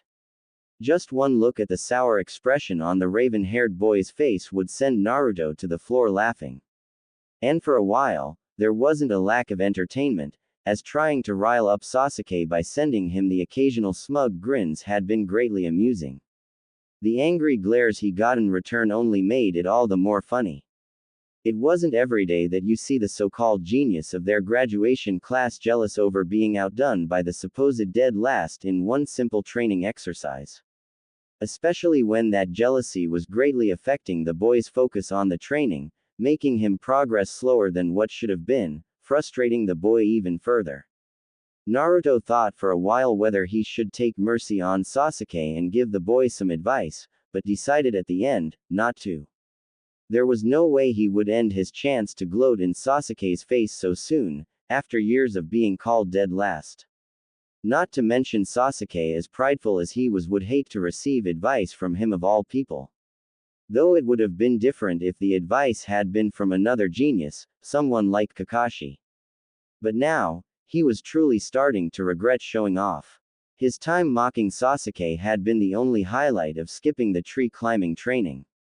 Kakashi had been unwilling to teach him anything else, as he had not yet recovered enough from chakra exhaustion, opting to not risk worsening his current condition. As they had completed the training, both he and Sakura were delegated to the duty of guarding Tazuna while he worked at the bridge. And watching Tazuna's construction work was as boring as watching ants crawl. It was ironic that considering after all the smug grins he had sent Sasuke, that he ended up envious of Sasuke, who was spending his time hard at work learning how to climb trees with his feet. Of course, having Sakura for company wasn't too bad, as talking with one another had alleviated the boredom for a while, lasting for an hour or two. But they slowly drifted into awkward silence as they had run out of things to talk about. The spiky-haired boy never really noticed it before during the times that he had been fixated on the girl. But the two of them did not have much in common. Sakura was more concerned with her social status and looks more than being a ninja, being much more focused in her desire to win Sasuke. As such, much of her interest stemmed from this desire. She was the typical fangirl. Naruto, on the other hand, despite being a self-proclaimed fanboy of ramen, was more concerned with his dream to become Hokage, and becoming stronger. There simply weren't many topics that mutually interested the both of them. And Naruto, being a person that loved excitement, found their mutual silence to be somewhat uncomfortable. But being lazy and taking a nap was out of the question. Even he knew slacking off on a guard mission wasn't exactly a brilliant idea. Not to mention Sakura would probably hit him in the head for making her do all the work. And he sure ain't giving the girl any excuse to do so. Her punches bloody hurt. Naruto finally decided that he should find a way to further his training while he guarded Tazuna. There was no way that he would do nothing, while Sasuke was getting stronger. Even though he had given up on Sakura, it did not mean he had completely given up on his rivalry with Sasuke. Right now, taijutsu and all physical exercises are out of the question. No matter how unlike it was that the possibility of needing to protect Tazuna would arise at the moment, tiring oneself from training while he was supposed to be on duty was a bad idea. And he wasn't dumb enough to believe otherwise. Plus, he had left his weights at home and his physical exercises will not be quite as productive as he would have liked anyways. There was the same problem with ninjutsu, as Naruto thought he should conserve chakra while protecting Tazuna in case anything extraordinary happens and will need him to be able to fight. Despite having a large store of chakra, he still knew his own limits. Naruto eventually gave himself a mental pat on the back as he congratulated himself for his recent focus in genjutsu. The art of genjutsu revolves mostly around the mental aspects of being a shinobi, and training in this area will not tire him out anywhere near as quickly as ninjutsu training would. It was perfect training for his current situation. The spiky-haired blonde was confident he had learned enough of the theory from Kurenai to start experimenting on his own. He hated following conventions, and would always rather find new ways to use jutsu, or even better, to create his own variations. It simply made him much less predictable, which was an integral part of his own unique style of fighting. Naruto decided now would be a good chance as any, to work on his genjutsu skills. He had always focused much more on ninjutsu, as his tastes lie towards powerful, destructive and somewhat flashy jutsu. And thus, his repertoire of genjutsu was very limited at the moment, and consisting only of low-level genjutsu.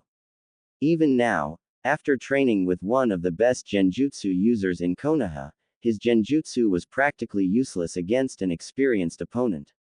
Naruto was well aware of the fact that he needed to further improve in this area before he could even think about using genjutsu in ninja battle.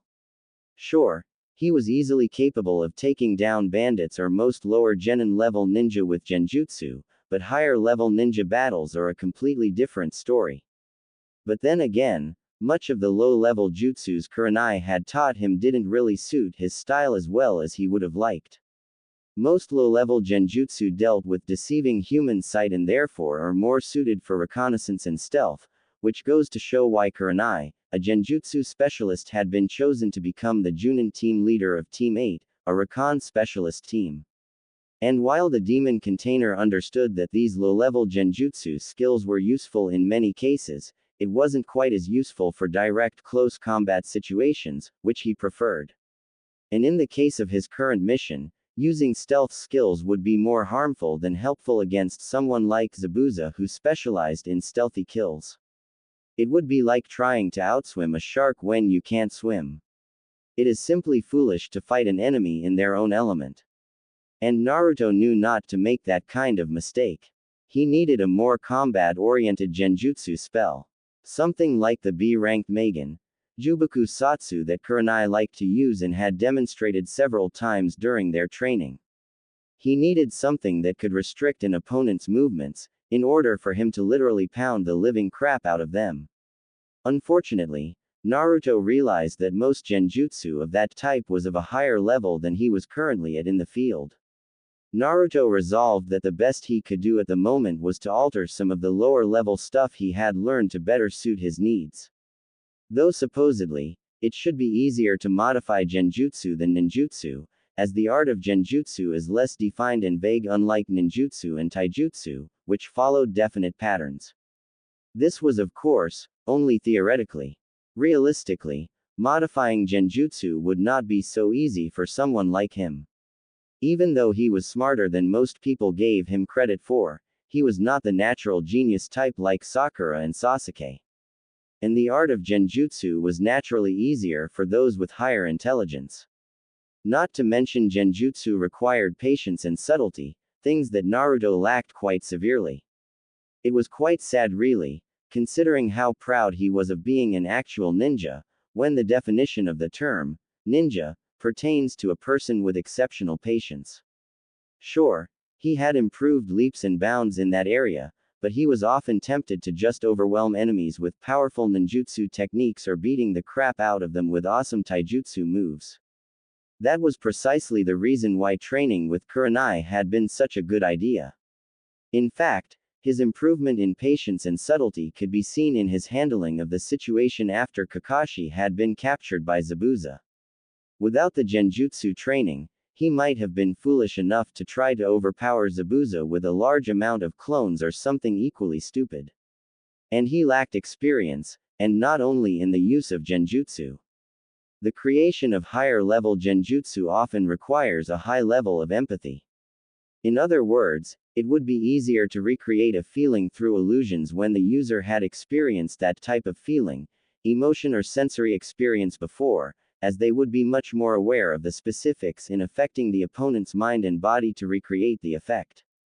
Naruto believed that it was partially what Kurenai had meant by experience being able to compensate for natural talent.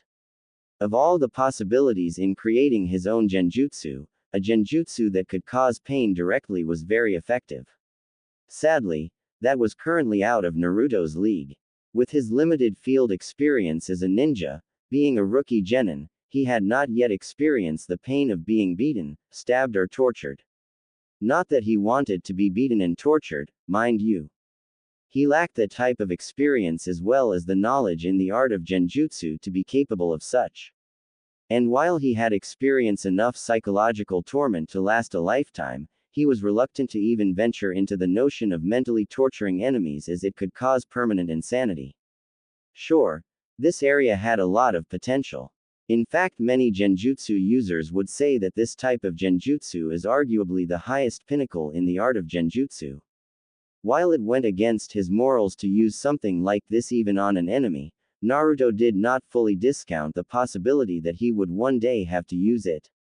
But for now, with more than a little relief, he was not even close to being capable of something of that level.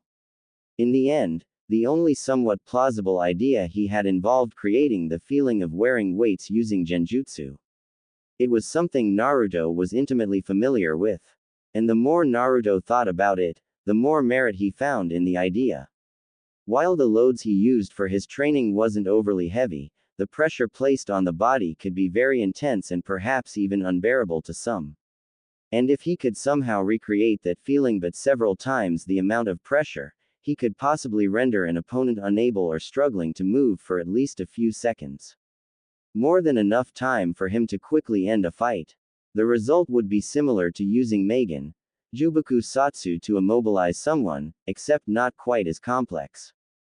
And the good part was that for Naruto, this idea wasn't completely out of his scope, as it did not require any manipulation of most of the human senses, including smell, taste, hearing and sight. And the effects on the body are quite minor and oddly for him, quite subtle compared to other genjutsu that produced a similar effect. It was certainly feasible for the blonde by combining and evolving several genjutsu he had already learned. Though for him to fully complete the jutsu, it would possibly require some additional medical research into how the body reacts under immense pressure and the chemicals released by the body on that kind of situation. Finally stopping his reflection in his genjutsu studies, Naruto looked upward to the sky to gauge the time. The sun momentarily blinded him, and he raised a hand to block the sun. There were barely any clouds in the sky, and the sun was still high up, letting Naruto know that it was still early in the afternoon. There was at least a few more hours before it would begin to get dark, and Tazuna would retire from construction work for the day.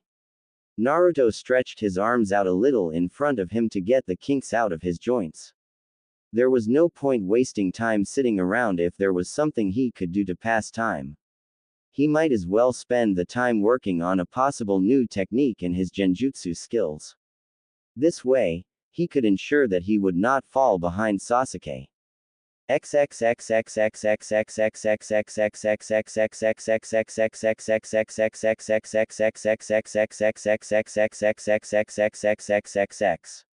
It was morning once more, and Naruto looked up at the cloudy sky with slight unease.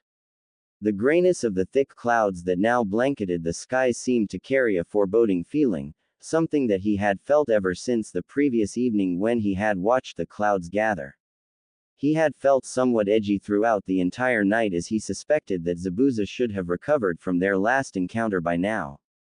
And the thought that the man could possibly try to assassinate Tazuna and the rest of them in their sleep kept him wide awake for most of the night. It had only been a case of paranoia on his part, but Naruto was glad for it.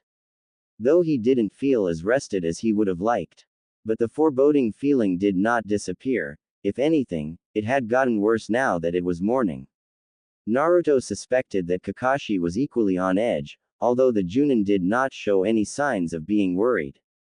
But then, he was still green compared to Kakashi, who could easily handle that kind of anxiety, having grown up during war times. Prompted by his uneasiness, the blonde lingered slightly at the back of the group, and left a clone of himself unnoticed behind at their client's residence in order to protect Tsunami and Inari. As much as he disliked the brat's attitude, he did not wish ill upon them, and would gladly protect them from danger. And it would ease his worry a tiny bit more as his clone would protect them, while the team was at the bridge for the rest of the day. As they traveled to the bridge, Naruto took a look out the corner of his eyes at the expressions of his teammates. They all seemed to be equally on edge. Even Sakura seemed to have developed an unusually somber expression on her face. It was most likely that his teammates had also come to the same conclusion he had made. That Zabuza was bound to attack sometime soon. It had been an entire week since they had first arrived in Wave Country. And that was an entire week of time that Zabuza had to recuperate from his defeat. The rest of their walk to the bridge was made in complete silence, each person being too focused in their lookout for trouble to make any sort of conversation. Their eyes were always alert and on constant surveillance. Their fears were founded as the sight of several civilian construction workers laying on the ground unconscious greeted them when they arrived. There was no indication whether they are dead or still alive. The team frantically searched left and right for the one responsible. Suddenly, a familiar thick mist began to surround them, putting the group even further on edge. There was no longer any doubt in their mind. Zabuza had been the one responsible for this. Kakashi quickly barked out an order and the four ninjas collectively formed a protective ring position around Tazuna. In unison, all of them reached a hand to their equipment pouch and each drew a kunai, preparing to defend themselves and Tazuna. The tension in the air was thick, and the atmosphere was making it hard for Sakura and Tazuna to breathe. Naruto, Sasuke and Kakashi on the other hand did not seem to be affected at all. Team 7 found their field of vision decreasing within the mist, eventually decreasing to a little over 10 feet in front of them. Sorry to keep you waiting, Kakashi, and you're still with those kids, a rough voice reverberated in the air, from beyond their vision. At the sound of the assassin's intimidating voice, Sasuke's body began to shake. He's shaking in fear again. How pitiful, Zabuza mocked from his hidden position from within the mist. Sasuke's eyes suddenly widened as movement suddenly triggered his senses, letting him know that Zabuza had now surrounded them with clones. Sasuke smirked a little inwardly. There was no doubt to the effectiveness of the tree climbing training, as the raven-haired boy realized that unlike last time, he was easily able to sense the clone's movements. I'm shaking with excitement, Sasuke retorted arrogantly, eager to redeem himself for his humiliation at Zabuza's hands in their last encounter, and equally eager to fight a powerful opponent to prove and test his strength. Go for it, Sasuke. Kakashi permitted, approving of Sasuke's desire to fight, confident that the raven-haired boy could hold his own. The Junin knew that fighting water clones that have a tenth of the strength of the original wouldn't be much of a problem for Sasuke after the training he went through. Without warning, the clones attacked. But Sasuke had already moved. In a blink of an eye, 7 water clones that had once surrounded them burst into water, destroyed easily with a casual swipe of his kunai. Sasuke grinned smugly at his accomplishment as he once more stood beside Kakashi. Whereas before, he was easily defeated by a single water clone, he could now easily fight multiple water clones simultaneously. And it was all because of the recent training to climb trees. His speed had improved a great deal. Zabuza stepped up closer into the open, finally letting the team see him through the limited visibility due to the mist. This time, the same fake hunter Nin that had tricked them stood beside him. Oh, he defeated the water clones. That kid got stronger. It seems you have a rival, Haku, Zabuza said, a little surprised at the boy's improvement in such a short time. Naruto grinned as he silently observed Sasuke destroy the clones. He was also a little impressed by Sasuke's improvement. His teammate had definitely gotten a lot better. I'll fight the masked guy, Sasuke quickly volunteered. He had seen a glimpse of his improvement and now felt confident in his ability to be able to defeat the masked ninja. What? Sakura asked, surprised. He pulled that act on us. I hate conceited guys like that, Sasuke answered, making Naruto roll his eyes at the hypocrisy of that statement. Without warning, Haku suddenly moved and his body became a blur. But obviously, Sasuke was clearly able to see his movements. The dark-haired genin quickly lifted his kunai in front of him, tensing the muscles in his arm and bracing himself to block Haku's strike. The sound of metal against metal could be heard, as Sasuke's kunai met Haku's senbon. After the initial impact, the two fighters began pushing their choice of weapon against the other, trying their hardest to overpower the other. Though they did not overexert themselves in fear of losing their balance in their stance. I don't want to kill you, but it seems you won't be backing down, right? Haku questioned. What are you, stupid? Sasuke mocked with a smirk on his face. He had no desire at all to back down now that he was confident of his skills. As I thought. But you won't be able to keep up with my next move, Haku claimed with a voice full of confidence and calmness. I'm already 2 steps ahead of you. 2 steps ahead? Sasuke's eyes narrowed, slightly taken aback by the boast of his opponent. The first is the water on the ground. And the second is that I'm keeping one of your arms busy. Therefore, you can only take or block my attack, Haku explained. Then, the masked nin formed a seal with his free hand, showing exactly what he had meant in his explanation. Sasuke's face contorted into a frown, as he gritted his teeth in shock. What? He's creating seals with one hand. On the sidelines, the rest of Team 7 also watched in shock at the sight of something they had never even heard of. Seeing the display of skill and jutsu mastery, only one thought passed through Naruto's head. One-handed seals. I have to learn that. It only took less than 2 seconds for Haku to complete the chain of seals with his unoccupied hand, and he muttered lightly under his breath. Haijutsu. Sensatsu Susho. Having completed the process of molding chakra, Haku stomped lightly on the puddle of water on the grounds, the remnants of Zabuza's water clones, channeling chakra through his feet into the puddle, causing the water to float up into the air and forming a ring of water surrounding Sasuke. Within a blink of an eye's time, the water solidified into numerous senbon, which shot rapidly towards Sasuke from every direction the moment they were formed. Even in danger, Sasuke did not panic. Instead, he was able to react quickly, having already prepared himself for the worst, and formed a seal with his free hand to help him concentrate on molding and concentrating chakra to his feet. The memory of the tree climbing training flashed through his mind, as he recalled the consequence of pushing large amounts of chakra into a single spot beneath his feet. In his memory, he had blasted cleanly away from the tree rather than stick to it.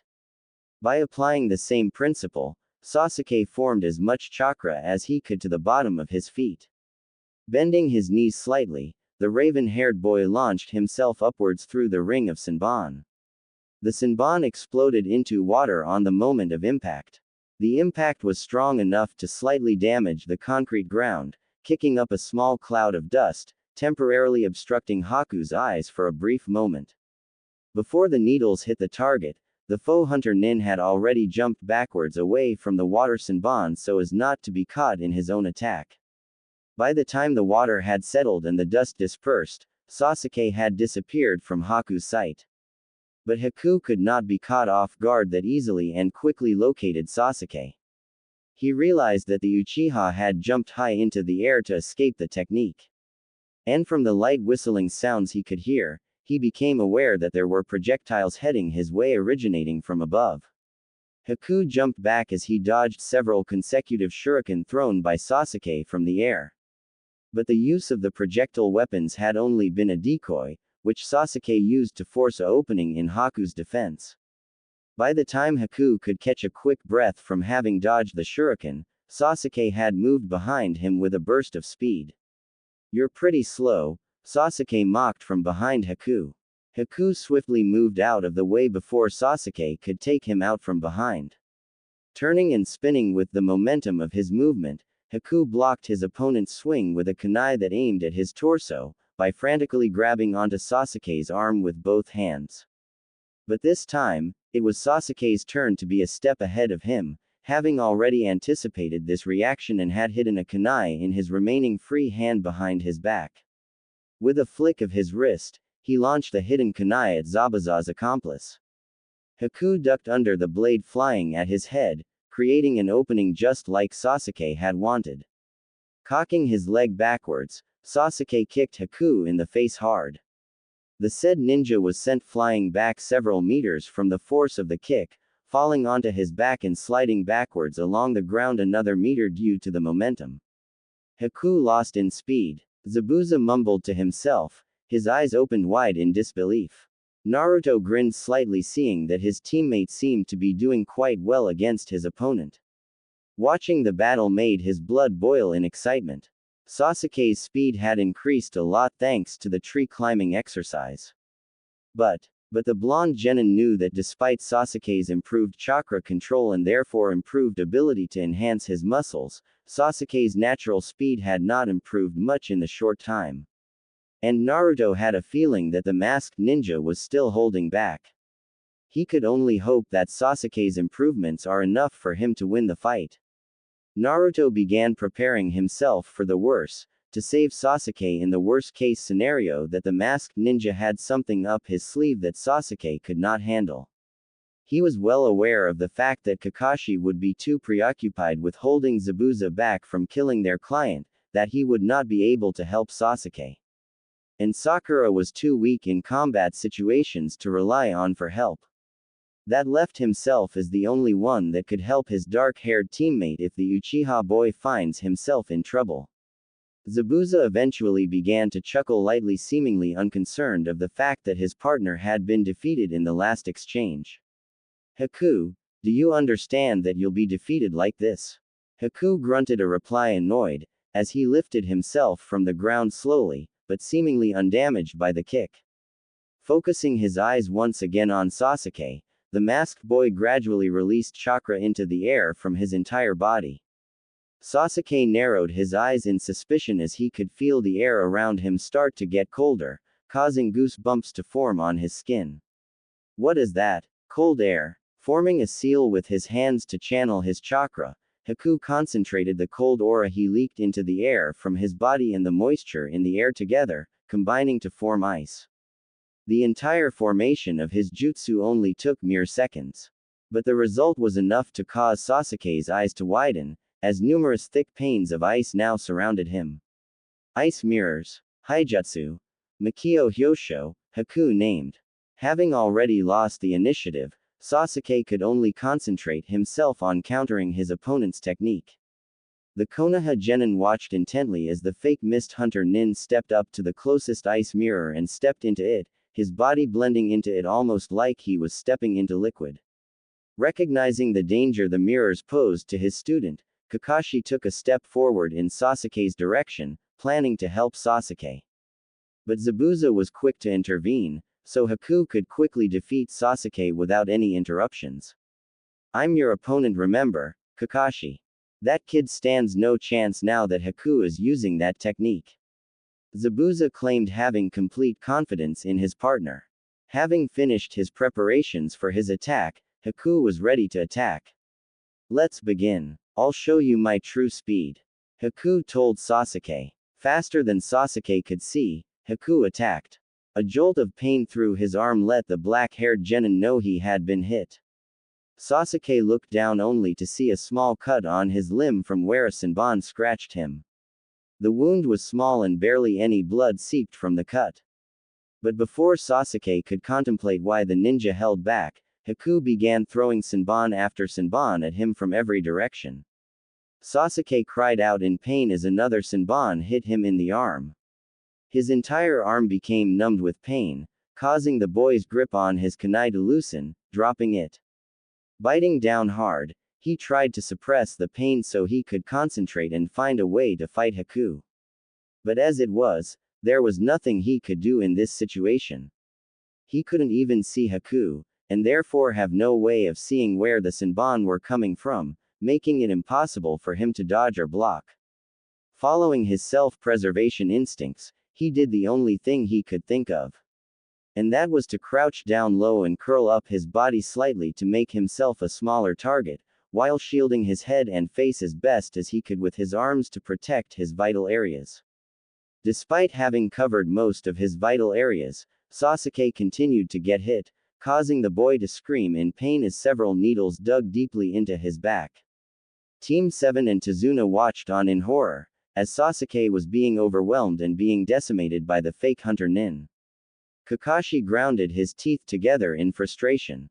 His mind was in conflict, unable to decide whether he should help Sasuke or not. "If you move without thinking, I'll kill the three behind you," Zabuza threatened, making Kakashi freeze to the spot, reminding the Konoha Junin of his mission to protect Tazuna. If he went to help Sasuke, Tazuna would surely die. Naruto's face contorted in a frown. With Kakashi preoccupied with Zabuza, it was now up to him to save Sasuke. And he needed to do it quickly before Sasuke gets killed. He felt incredibly nervous, yet excited that he would now have to enter the battle. "Sakura, protect Tazuna," Naruto commanded, making his intentions obvious to his pink-haired teammate. Sakura could only nod an affirmative, deciding to place her trust in Naruto's abilities. The pink-haired kunoichi knew that with her current level of skill, she would be of little help in saving Sasuke. At worst case, she could even get in the way. Drawing a kunai from his pouch, Naruto moved swiftly in the direction of the ice mirrors. Before he reached the mirrors, Naruto jumped into the air and cocked his elbow back, launching the kunai he held towards Sasuke, so the boy may use it to defend himself. But the masked ninja intercepted his blade like he had expected. Not seeming discouraged at all, Naruto actually smirked instead. This had been his plan all along. By catching his kunai, the hunter nin had momentarily stopped his rapid movements between mirrors for him to see him clearly. Before Haku could even turn to look at Naruto, a shuriken was already in the air, flying at him. Naruto quickly executed his next technique. Shuriken Kage Bunshin no Jutsu. One shuriken turned into 10 as the weapons, each spreading out and spinning rapidly through the air towards their intended target. A little surprised, having not expected the attack, Haku dived towards another mirror hastily to dodge but was slow to react, causing his leg to be grazed lightly by one of the shuriken. The cut could hardly be even called a wound. It was nothing more than a light scratch, comparable to a light paper cut. Though ultimately, it was enough to distract the masked nin to make him stumble in his movement slightly. And before Zabuza's partner realized it, he had already copped a hard punch to the face. Naruto had obviously taken advantage of his small pause. While Haku was still slightly disoriented from the punch, Naruto quickly grabbed Sasuke and escaped from within the mirrors. Even Naruto knew that staying inside the mirrors would be foolhardy and especially disadvantageous for them. With them out of the mirrors, he had essentially bought some time for his teammate to recover. "You alright, Sasuke?" Naruto asked. Sasuke grunted out in reply. To be truthful, the raven-haired ninja was very grateful that his blonde teammate had saved him. But he was way too prideful to thank him outright. Ignoring Naruto for the moment, Sasuke used the time his enemy was disoriented to remove the Senbon lodged in his body.